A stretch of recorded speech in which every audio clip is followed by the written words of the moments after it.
Well, good morning from the beautiful land of Santa Barbara.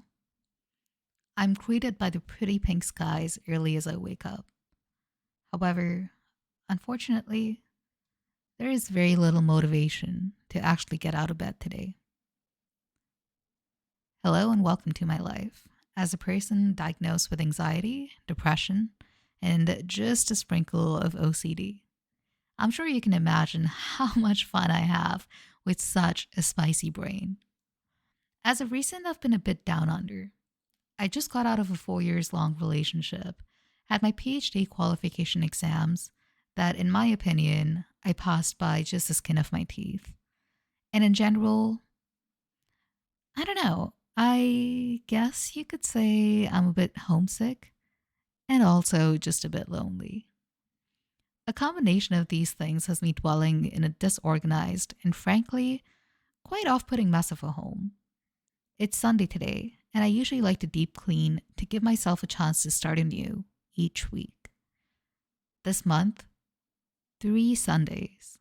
That means 3 weeks have passed by since the last surge of energy I experienced for cleaning my apartment. One could qualify my state at the moment as living in a depression nest. Reading off the definition, the term depression nest has become more popular since the pandemic began. This is a messy and disorganized room or home as a result of experiencing depression. It is an outward display of a depressed mental state. This is a type of situational disorganization where a life situation, in this case depression, has caused someone to put off the regular maintenance of cleaning and organizing their environment.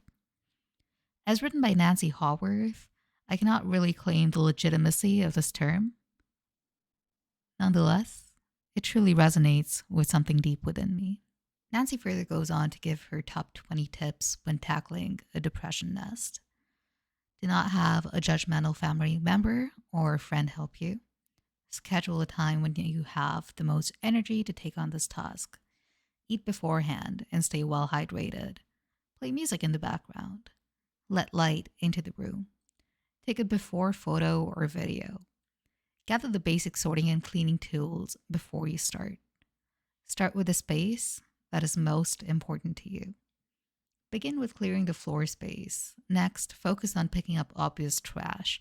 Separate items by type. Plan to do laundry. Focus on organizing after you removed excess items. Sort through visible stuff. Sort through visible surfaces. Sort through closed storage areas. Focus on closets last. Tackle this in small increments of time. Rest in between and take breaks as needed. Take an after photo or video. And finally, make a plan for maintenance. While those are Nancy's recommendations, mine are just slightly different. I like to do a step-by-step process, and take it or leave it, this is just my advice, but this is what works best for me. I like to first dust down all the surfaces and also just like pat out all the dirt that might be settling on my covers, on my tables, or so on and so forth. I find that it really helps me to just see some clean surfaces at the very least in my area. At the same time, I'm also picking up my puppy's toys, my documents, my little things that are kept here and there. After I'm done with that, I like to do a clean sweep with my vacuum cleaner. And also, I don't know if I mentioned, but I also like to do my dishes just because doing the dishes is something that gives me so much anxiety for God knows what reason. Maybe it's the fact that I don't like touching food in old dishes. I don't know if anybody else can also relate to that, but somehow it just gives me the absolute ick. So you can find me doing the dishes, you can find me cleaning the surfaces, vacuuming, after which I usually go in with a mop and get my floors looking nice and clean and smelling good. I think it's such an important part. My bedroom, as you're going to see a bit further down in the video, is one of the hardest parts of my apartment. And so I leave my bedroom to the very last minute.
not gonna lie, I'm kind of sick and tired of talking in this calm voice, talking as though I have my shit together now after everything that I've just said. Oh, it's a bad Sunday. I haven't cleaned in 3 weeks. I understand that my apartment doesn't look as dirty as the other YouTube videos that you see about cleaning my depression room. I get it. Some might even think that it's, not that bad, Anusha. Your depression is not that bad. But trust me, it is. I might be highly functional during depression, but my environment always, always stresses me out. So I hope thus far you've been enjoying me just, mulling about, cleaning my room, cleaning my apartment. My ass is looking juicy. At least there are some things in life to be happy about. Am I right? So let's get into it. Let's get deep, deep, deep under it. What is going on? Why am I expressing depression? Why am I experiencing anxiety when everything in my life should be just fine? I am doing okay. Maybe. Probably not. But I'm trying, and I think that's what actually counts, right? I think for the most part, it might be a quarter life crisis. I think that depression and anxiety and all of that good stuff, at the moment, at the very least, can be handled by my meds and by following a routine, as my therapist likes to say. However, I'm just not motivated to do that.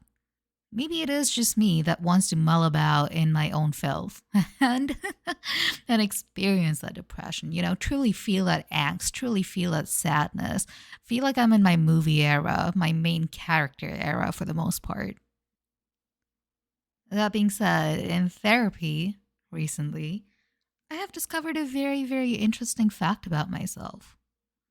I don't quite like myself, which is surprising because I always thought I had a narcissistic streak. However, that is not true. I have figured out that maybe, shockingly, spoiler alert, the problem is me.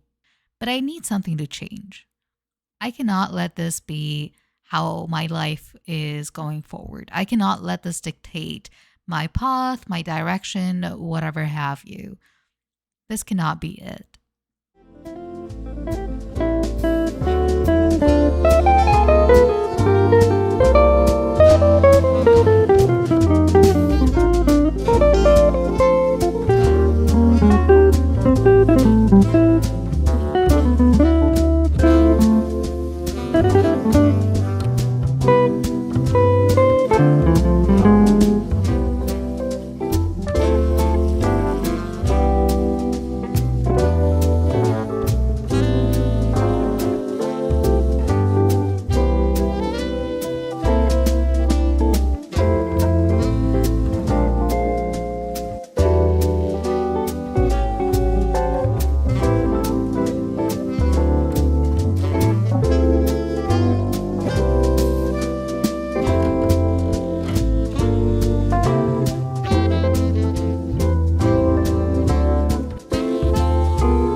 As I'm sitting here making this video, a lot of different thoughts are crossing my mind.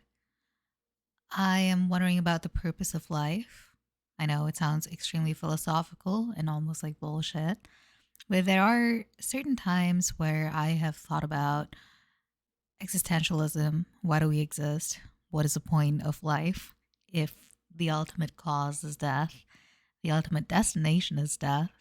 And of course, we don't really know what happens after life. But anyway, this had me kind of rambling into into an existential crisis. However, I have been thinking about what is the purpose of my life specifically?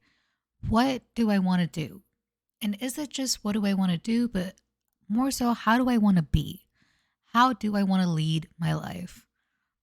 And one of the answers that kind of really, really resonates with me is that I want to lead a happy life, is that I want to continue forward with little regrets, not regrets that paralyze me, not have moments in my life where I'm just stuck in a limbo, not knowing where I am, feeling lost, feeling very, very alone. I want my life to be something that is inspiring if I'm able to watch it back one day. If I'm able to look back one day and say, yes, I led a good, happy life. I think that might be my purpose. And so I want to do things that make me happy. And obviously, starting with a clean environment, a clean house, it makes me really happy.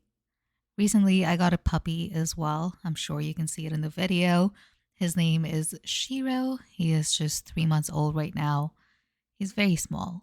He's a little life that I'm taking care of. And he gives me purpose as well, to wake up every morning, to take him out for a walk, give him food, cater to him, take care of him. He gives me life as well. And I want to find other things in life that make me feel the same way. And I remember I loved to dance. Dancing was my one hobby that I would do literally every day when I was younger. I did it for 11 years. I want to get back into dance. I want to get back into even exercising a little bit, going out, feeling the fresh air. I want to do so much other stuff. It's kind of making me a little bit sad to think about how I've spent the past almost 6 years of my life just focusing on the next big thing, focusing on what's next. And if I'm not doing well at the moment, it is just absolutely paralyzing. I don't want to lead my life that way. I don't want to dislike myself for reasons that can completely be brushed aside. I know this is getting really deep and it's getting into the nitty gritties of who I am as a person, but I think it's so important to figure out, more so than who I am, just what makes me happy. And honestly, if you're watching this video, if you're still here, I recommend also having a little bit of a moment of introspection. What makes you happy? What is the one thing that you want to do, that you want to feel, the way you want to be? What does life look like for you? Right now, in the past, in the future? I'm just curious. And honestly, if you found the purpose to life, please let me know. I would benefit so much from it.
And that's it, folks. Here's to hopefully a new beginning, as usual, a new life, and new happiness. I hope you all are having a wonderful day or night, wherever you are. Thank you so much for watching, and I will see you in the next one. Bye.